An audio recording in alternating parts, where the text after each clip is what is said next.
ഭഗവാന്റെ വൈകുണ്ഠത്തിൽ നിന്നും ദേവന്മാർ ബ്രഹ്മാവിൻ്റെ കഥകൾ നല്ലോണം കേട്ട് ആനന്ദിച്ചു. വൈകുണ്ഠത്തിൽ നിന്ന് നേരിട്ട് ഭഗവാന്റെ അനുഗ്രഹം അവർക്കും കിട്ടി എന്ന് ബ്രഹ്മാവിൻ്റെ വർണ്ണനയിലൂടെ വ്യക്തമായി. എന്താ ബ്രഹ്മാവ് വർണ്ണിച്ചത്? വൈകുണ്ഠത്തിലേക്ക് എൻ്റെ മക്കൾ ചെന്ന് വൈകുണ്ഠനാരായണൻ്റെ അനുഗ്രഹം അസുരന്മാർക്ക് കൂടി കിട്ടാവുന്ന രീതിയിൽ വാരിക്കോരിക്കൊടുത്തു. അതിനൊരു കാരണം ഉണ്ടാക്കി എന്താ? ഭഗവാൻ സനകാദികളുടെ ഉള്ളിലേക്ക് അല്പം ക്രോധഭാവം കൊടുത്തു. ഇവിടെ പറഞ്ഞത് എത്ര പരിഭ്രമിച്ചാന്നറിയോ? സനകാദികൾക്ക് ദേഷ്യം വന്നു എന്ന് പറയാൻ ബ്രഹ്മാവിന് അവകാശമില്ല. മക്കൾ, കുട്ടികൾ എല്ലാം ജയിച്ചവരാണ്. കാമക്രോധ ലോഭ മോഹ മതമത്സരാദികളെ ജയിച്ചവരാണ് സനകാദികൾ.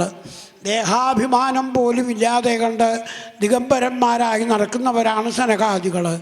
അങ്ങനെയുള്ളവർക്ക് സാധാരണക്കാർക്ക് വരുന്ന കാമക്രോധ ലോഭമോഹ മതമത്സരാദികൾ വരും. നമ്മളിതൊക്കെ ആലോചിക്കണം. വല്ലതും പറയാൻ നമുക്ക് അവകാശമില്ല. ആദ്യം അവർക്ക് എന്താണ്ടായത്? സനകാദികൾക്ക് വൈകുണ്ഠം കാണണം എന്ന ഒരാഗ്രഹം. സാധാരണ ആഗ്രഹം പോലെയല്ല. കാമങ്ങൾ എന്നുള്ള വകുപ്പിൽ പെടുത്തി ചീത്ത ആഗ്രഹം എന്ന് പെടുത്താൻ നിവൃത്തിയില്ല. ഭഗവാനെ കാണാൻ ഉള്ള യാത്രയാണ്. അത് വെറും കാമം എന്നുള്ള വകുപ്പ് പെടുത്താൻ നിവൃത്തിയില്ല. അതെപ്പോഴാണ് അങ്ങനെ വന്നത്? അതൊക്കെയാണ് നമ്മൾക്ക് ഭാഗവതം അനലൈസ് ചെയ്തിട്ട് കാണിച്ചു തരുന്നത്. കാമാനുജേന എന്നിവിടെ പ്രത്യേകം പറഞ്ഞിട്ടുണ്ട്. ക്രോധം എന്നുള്ള വാക്ക് ഉപയോഗിച്ചിട്ടേ ഇല്ല. പക്ഷേ മനുഷ്യൻ്റെ വികാരങ്ങൾ ഓരോന്നോരോന്നായിട്ട് ഉണ്ടായി. ഇപ്പോൾ നമ്മൾ പനി ഉണ്ട്, ചുമയുണ്ടോ, ശ്വാസം മുട്ടുണ്ടോ, കിതപ്പുണ്ടോ, ഇങ്ങനെ ഓരോന്ന് എടുത്ത് ചോദിക്കും.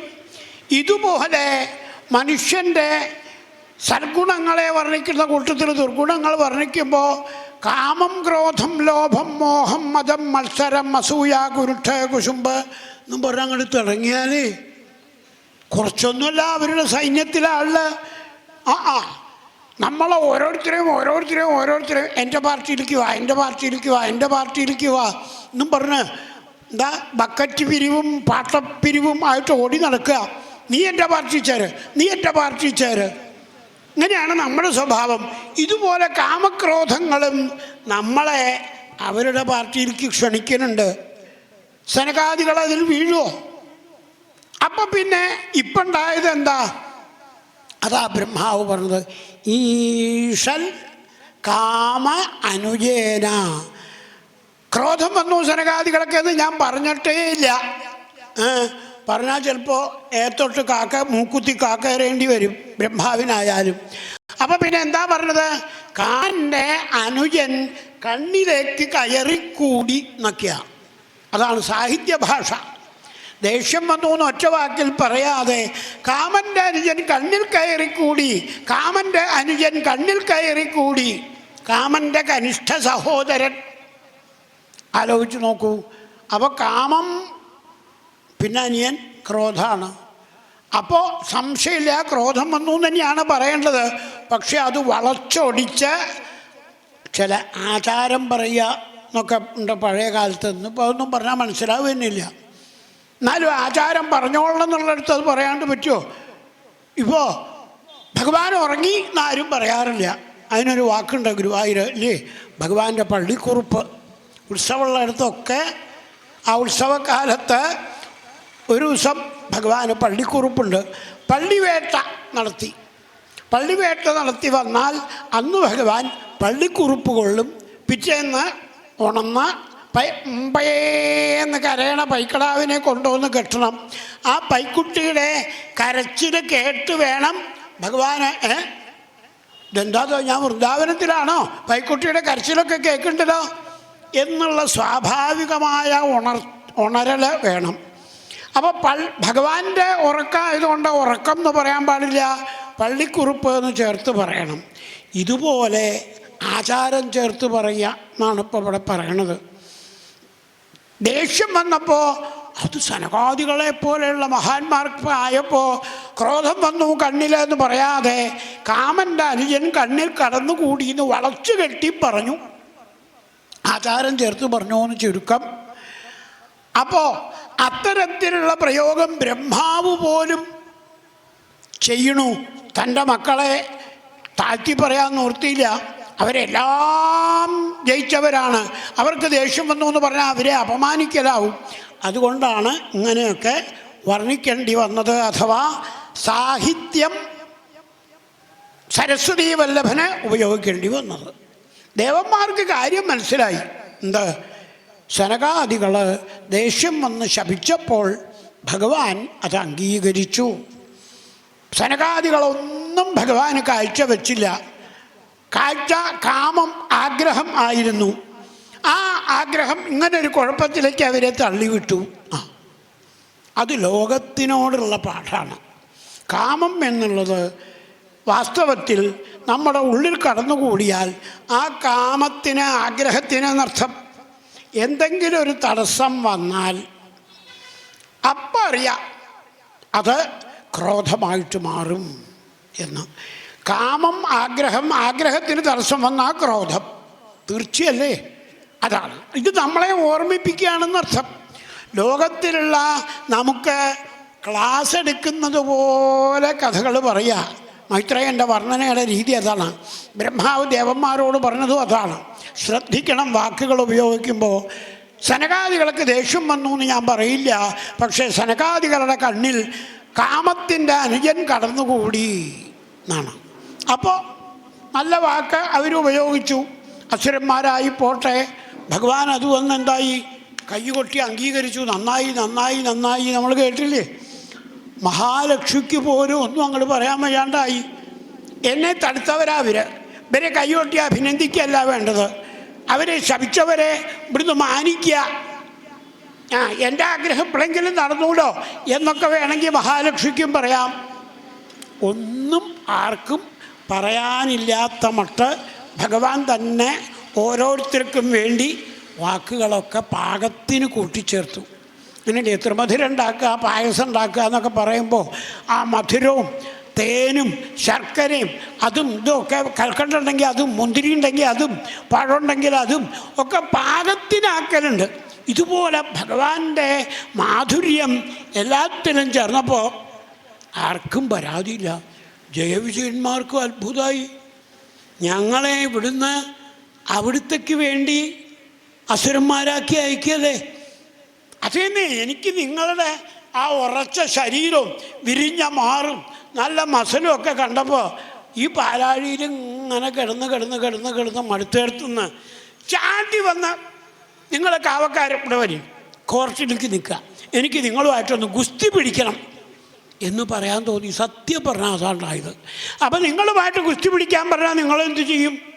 അയ്യോ പൊന്നു തമ്പുരാനെ, അടിയങ്ങളോട് ഗുസ്തി പിടിക്കാലോ, എത്ര വേണമെങ്കിൽ ഇവിടുന്ന് അടിച്ചോളാം, ഞങ്ങൾക്ക് അതൊക്കെ സന്തോഷമാണ്, ഇവിടുത്തെ കൈ കൊണ്ടല്ലേ എന്ന് പറയില്ലേ?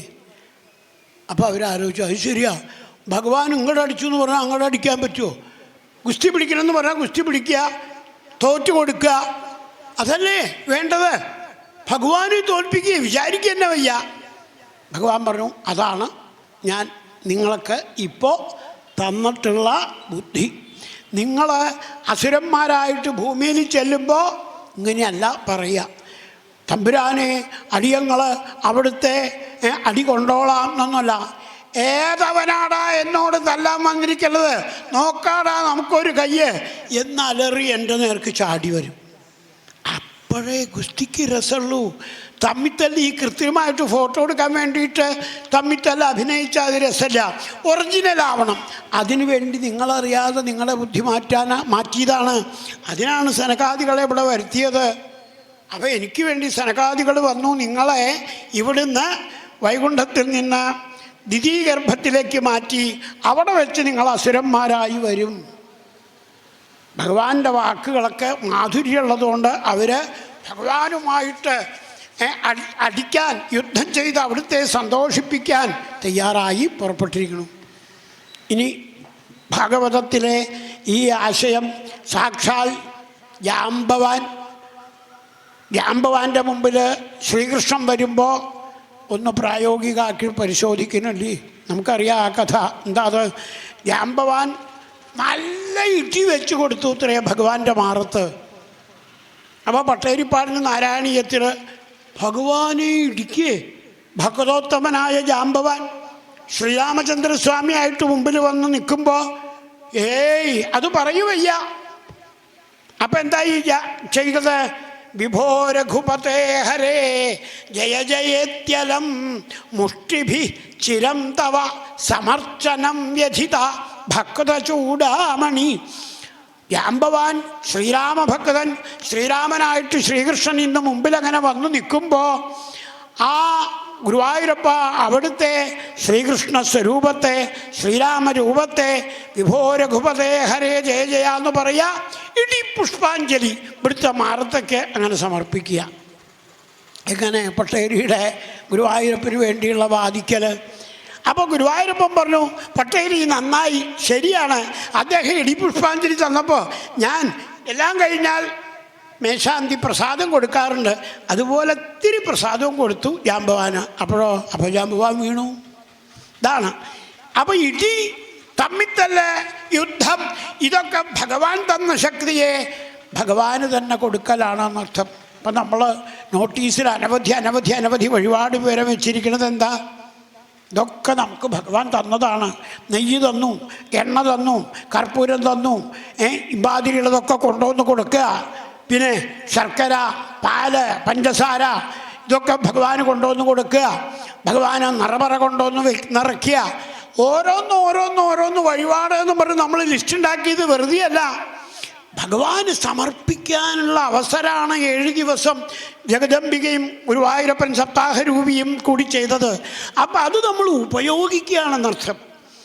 ഭഗവാൻ തന്നത് വേണ്ട പോലെ ഉപയോഗിക്കാൻ കിട്ടുന്ന അവസരമായിട്ട് നമ്മളിതൊക്കെ കണക്കാക്കുക. നമ്മുടെ കാമക്രോധ ലോഭമോഹമത മത്സരാദികളും കൂടി ഭഗവാന് സമർപ്പിക്കാം. നമ്മുടെ പോരായ്മകളൊക്കെ ഈ 7 ദിവസം ഗുരുവായൂരപ്പന് സമർപ്പിക്കാം. അപ്പം അതുകൊണ്ട് പോരായ്മകൾ മാത്രം പോരാ. ഇവിടെ പറഞ്ഞില്ലേ, വഴിപാടിൻ്റെ ലിസ്റ്റിൽ പറഞ്ഞിരിക്കുന്നതൊക്കെ നമുക്ക് ഗുരുവായൂരപ്പന് സമർപ്പിക്കാൻ കൊടുക്കാൻ സാധിക്കണം. എത്ര വിളക്ക് വയ്ക്കാമോ അത്ര വിളക്ക്, എത്ര നെയ്യ് കൊടുക്കാമോ അത്ര, എത്ര അപ്പം നിവേദ്യം തയ്യാറാക്കാമോ അത്ര, എത്ര തരം പുഷ്പാഞ്ജലികളുണ്ട്, അതൊക്കെ ഭഗവാന് സമർപ്പിക്കാം. ഇങ്ങനെ ഓരോന്നും ഭഗവാന് സമർപ്പിക്കാൻ കിട്ടുന്ന അവസരമായിട്ട് 7 ദിവസം കണക്കാക്കുക. അല്ലാണ്ട് 23 കൊല്ലമായിട്ട് സപ്താഹം നടക്കണടുത്ത് ഒരാൾ പറഞ്ഞിട്ട് വേണം ഒന്നും ചെയ്യാനില്ല.